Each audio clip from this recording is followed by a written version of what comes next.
সবাইকে আন্তরিক প্রীতি ও শুভেচ্ছা জানিয়ে আজকে ভিডিওটি শুরু করছি। আজকে এই ভিডিওটিতে আলোচনা করব বুদ্ধের গৃহী জীবন, যশোধরা ও শ্রাবষ্ঠীর ঐতিহাসিক ও ধর্মীয় প্রেক্ষাপট। আলোচনায় যাওয়ার আগে যারা আমার চ্যানেলে এখনও নতুন তারা অনুগ্রহ করে চ্যানেলটি সাবস্ক্রাইব করুন এবং পাশের বেল বাটনটি ক্লিক করে অল নোটিফিকেশন অন করে রাখুন। চলুন আলোচনা করা যাক। বৌদ্ধ ইতিহাসে গৌতম বুদ্ধের জীবনের আলোচনায় তার ত্যাগ, বোধিলাভ ও ধর্মপ্রসারের বিষয়গুলো যেমন গুরুত্ব পায়, তেমনি তুলনামূলকভাবে কম আলোচিত হলেও অত্যন্ত তাৎপর্যপূর্ণ একটি অধ্যায় হলো তার গৃহী জীবন এবং সেই গৃহী জীবনের সঙ্গে যুক্ত ব্যক্তিত্বসমূহ। এই পরিসরের সবচেয়ে গুরুত্বপূর্ণ ও মর্যাদাসম্পন্ন নামটি হলো রাজকুমার সিদ্ধার্থের সহধর্মিণী, যিনি বৌদ্ধ সাহিত্যের বিভিন্ন নামে পরিচিত এবং যাকে বিনয় পিটকে সাধারণত রাহুল মাতা নামে সম্বোধন করা হয়েছে। ইতিহাস, জাতক, আত্মকথা এবং মহাযান ধর্মগ্রন্থসমূহের তার পরিচয়, নাম ও বংশ পরিচয় নিয়ে নানা রকম বর্ণনা পাওয়া যায়, যা কখনো কখনো বিভ্রান্তিও সৃষ্টি করে। এই প্রবন্ধে আমরা যশোধরা বা রাহুলের মাতার পরিচয়, তার জীবনের নানা দিক, বুদ্ধের গৃহত্যাগ ও পুনরাগমনের প্রেক্ষাপট এবং এর সঙ্গে সংশ্লিষ্ট শ্রাবষ্ঠী নগরের ঐতিহাসিক গুরুত্ব বিশদভাবে আলোচনা করব। বিনয় পিটকে রাজকুমার সিদ্ধার্থের পত্নীকে সরাসরি কোনো নির্দিষ্ট নামের পরিবর্তে রাহুল মাতা সম্বোধন করা হয়েছে। এটি নিজেই একটি তাৎপর্যপূর্ণ বিষয়, কারণ এতে ব্যক্তিগত পরিচয়ের চেয়ে মাতৃত্ব ও ধর্মীয় সম্পর্ককে বেশি গুরুত্ব দেওয়া হয়েছে। তবে বৌদ্ধবংশ, আত্মকথা, জাতক ও অন্যান্য গ্রন্থে তার একাধিক নাম পাওয়া যায়: ভদ্রকচ্ছা, যশোধরা, বিম্বাদেবী, বিশ্বাসুন্দরী ইত্যাদি। মহাযানিক গ্রন্থসমূহে তাকে প্রধানত যশোধরা নামেই উল্লেখ করা হয়েছে। মহাযান সাহিত্যে যশোধরা কেবল বুদ্ধের স্ত্রী হিসেবেই নন, বরং তার আত্মত্যাগী, ধৈর্যশীলা ও আধ্যাত্মিকভাবে উন্নত নারী হিসেবেই চিত্রিত। তারা যশোধরাকে দণ্ডপাণি রাজকন্যা বলে উল্লেখ করেন। অনেক গবেষকের মতে তার প্রকৃত নাম সম্ভবত বিম্বা ছিল। পরবর্তীকালে তার চারিত্রিক গুণ, সৌন্দর্য ও মর্যাদা বোঝাতে ভদ্রকাচ্ছা, সুভদ্রকা, যশোধরা ইত্যাদি বিশ্লেষণধর্মী নাম ব্যবহৃত হয়েছে। এই বহু নাম ও পদবীর ব্যবহার ইতিহাসের ক্ষেত্রে এক ধরনের জটিলতা সৃষ্টি করেছে। কোনো কোনো সূত্রে বলা হয়েছে সিদ্ধার্থের স্ত্রীর নাম যশোধরা এবং তিনি দণ্ডপাণি রাজকন্যা। আবার অঙ্গুত্তর নিকায়ে আত্মকথায় বলা হয়েছে তার বর্ণ স্বর্ণের মতো উজ্জ্বল ছিল বলেই তাকে ভদ্রকাচ্ছানা বলা হতো। এই ব্যাখ্যাটি অনেক ঐতিহাসিকের কাছে গ্রহণযোগ্য বলে মনে হয়, কিন্তু লেখক তার নামের সঙ্গে কাচ্ছায়ন গোত্রের সম্পর্ক স্থাপনের চেষ্টা করেছেন, কিন্তু এই মতকে সাধারণত অগ্রহণযোগ্য বলে মনে করা হয়, কারণ কাচ্ছায়ন গোত্র ব্রাহ্মণ গোত্র নয়, বরং বৌদ্ধবংশ আত্মকথা অনুযায়ী বোধিসত্ত্ব সিদ্ধার্থ এবং রাহুল মাতার জন্ম একই দিনে হয়েছিল। এটি নিছক কাকতালীয় তথ্য নয়, বরং বৌদ্ধ সাহিত্যে এক ধরনের প্রতীকী তাৎপর্য বহন করে। একই দিনের জন্ম, একই রাজ পরিসরে লালিত পালিত হওয়া এবং পরবর্তীকালে সম্পূর্ণ ভিন্ন পথ বেছে নেওয়া, এই বৈপরীত্যই বুদ্ধের জীবনে নাটকীয়তাকে গভীর করে তোলে। জাতকে দেখা যায় 16 বছর বয়সে সিদ্ধার্থের সঙ্গে তার বিবাহ হয়। এই বিবাহ ছিল রাজকীয় রীতি অনুযায়ী সম্পন্ন, যেখানে সুখ, ঐশ্বর্য ও বিলাসিতার কোনো অভাব ছিল না। রাজা শুদ্ধধনের ইচ্ছাই ছিল সিদ্ধার্থকে রাজ্য শাসনের উপযুক্ত অধিকারী হিসেবে গড়ে তোলা। সেই পরিকল্পনার অংশ হিসেবেই এই বিবাহ। যেদিন রাহুলের জন্ম হয় সেদিন সিদ্ধার্থ গৃহত্যাগ করেন। এই ঘটনাটি বৌদ্ধ সাহিত্যে গভীর তাৎপর্যপূর্ণ। রাহুল শব্দের অর্থ বন্ধন বা শৃঙ্খল। অনেক ব্যাখ্যাকার মনে করেন পুত্রের জন্ম সিদ্ধার্থের কাছে সংসারের শেষ বন্ধন হিসেবে প্রতিবাদ হয়েছিল, যা তাকে গৃহত্যাগের সিদ্ধান্ত আরও দৃঢ় করে।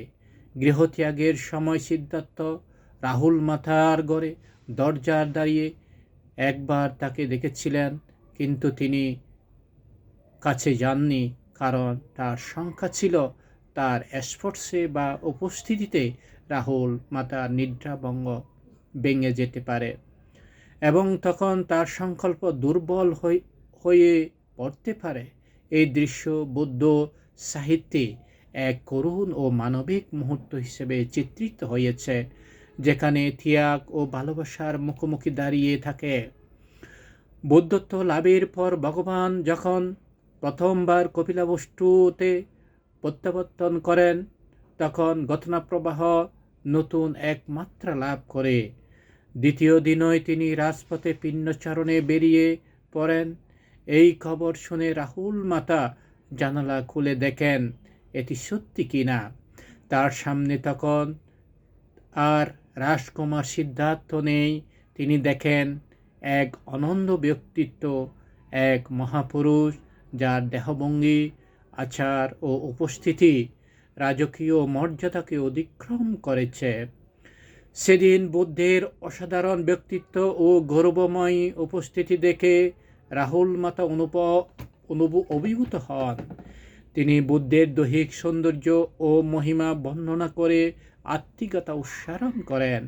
এই গাথাগুলি বৌদ্ধ সাহিত্যে নরসিংহ গাথা নামে পরিচিত। এখানে বুদ্ধকে সিংহের সঙ্গে তুলনা করা হয়েছে, যিনি ভয়ের ঊর্ধ্বে আত্মবিশ্বাসী ও অনন্য। রাজা শুদ্ধোদনের নিমন্ত্রণে বুদ্ধ রাজপ্রাসাদে গেলে এক হৃদয়স্পর্শী ঘটনা ঘটে। রাহুল মাতা বলেন, আমার যদি কোনো গুণ থাকে তাহলে বুদ্ধ নিজেই আমার ঘরে আসবেন। এই বক্তব্যে একদিকে আত্মমর্যাদা, অন্যদিকে গভীর আধ্যাত্মিক উপলব্ধির ইঙ্গিত পাওয়া যায়। বুদ্ধ তখন তার দুই প্রধান অগ্রশ্রাবককে সঙ্গে নিয়ে রাহুল মাতার ঘরে প্রবেশ করেন। বুদ্ধের অনুমতিক্রমে রাহুল মাতা ভগবানের পাদদ্বয় দু হাতে জড়িয়ে ধরে মাথা টেকিয়ে প্রণাম নিবেদন করেন। এটি কেবল স্বামীকে প্রণাম নয়, বরং একজন বুদ্ধকে, একজন জাগ্রত মহাপুরুষকে সর্বস্ব সম্মান প্রদর্শন।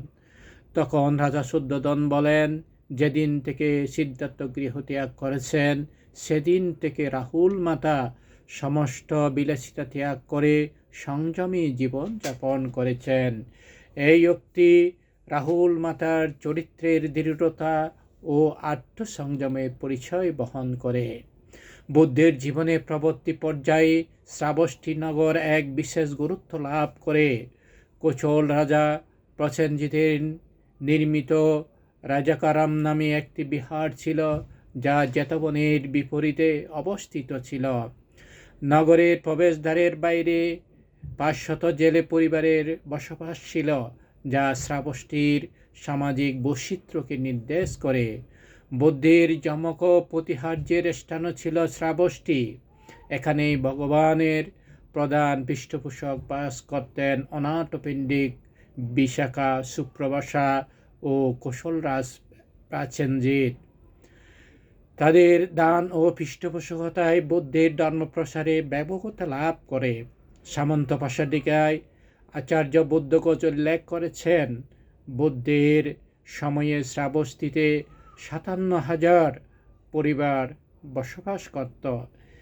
এই বিপুল জনসংখ্যা ও অর্থনৈতিক সমৃদ্ধির কারণে কাশী ও কুশল রাজের মধ্যে শ্রাবস্তী ছিল প্রধান শহর। রাপ্তি নদীর তীরে অবস্থিত বর্তমান সাহেট মাহেট অঞ্চলকেই প্রাচীন শ্রাবস্তী বলে শনাক্ত করা হয়। সৈনিক পরিব্রাজক হিউয়েন-সাং তার ভ্রমণ বৃত্তান্তকে এখানে কয়েকটি ভবনের ধ্বংসাবশেষ দেখার কথা উল্লেখ করেছেন, যা এই নগরের ঐতিহাসিক অস্তিত্বকে সমর্থন করে। সংযুক্ত নিকায়ের ইংরেজি অনুবাদক উডওয়ার্ডের মতে, চারি নিকায়ের মধ্যে মোট 871টি সূত্র বৌদ্ধ শ্রাবস্তীতে দেশনা করেছেন। এর মধ্যে 846টি জেতবন বিহারে, 23টি পূর্বারামে এবং 4টি শহরে অন্যান্য স্থানে প্রদান করা হয়েছে। এই সূত্রসমূহ সংকলিত হয়েছে দীর্ঘ নিকায়ে 6টি, মধ্যম নিকায়ে 75টি, সংযুক্ত নিকায়ে 737টি, অঙ্গুত্তর নিকায়ে 54টি। এই পরিসংখ্যান থেকে বোঝা যায় বৌদ্ধের ধর্মপ্রচারে শ্রাবস্তীর ভূমিকা কতটুকু গুরুত্বপূর্ণ ছিল। রাহুল মাতা বা যশোধরা কেবল বৌদ্ধের গৃহ জীবনের অংশ নন, তিনি বৌদ্ধ ইতিহাসে এক অনন্য নারীর চরিত্র। তার ধৈর্য, আত্মসংযম, আত্মমর্যাদা ও আত্মোপলব্ধি বৌদ্ধের জীবনে নীরব কিন্তু শক্তিশালী ভিত্তি হিসেবে কাজ করেছে। অন্যদিকে শ্রাবস্তী নগর বৌদ্ধের ধর্মপ্রচারের প্রধান কেন্দ্র হিসেবে বৌদ্ধ ধর্মের বিকাশে এক অপরিসীম ভূমিকা পালন করেছে। এই দুইয়ের সমন্বয়ে আমরা দেখতে পাই বৌদ্ধের জীবনে ব্যক্তিগত ও সামাজিক দিক একে অপরের সঙ্গে গভীরভাবে যুক্ত। যশোধরার নীরব ত্যাগ যেমন বুদ্ধের বোধিলাভের পটভূমি তৈরি করেছে, তেমনি শ্রাবস্তীর মতো নগর বুদ্ধের বাণীকে বিশ্বজনীন করে তুলেছে। এই কারণে বৌদ্ধ ইতিহাসে যশোধরা ও শ্রাবস্তী উভয়ই চিরচরণীয়।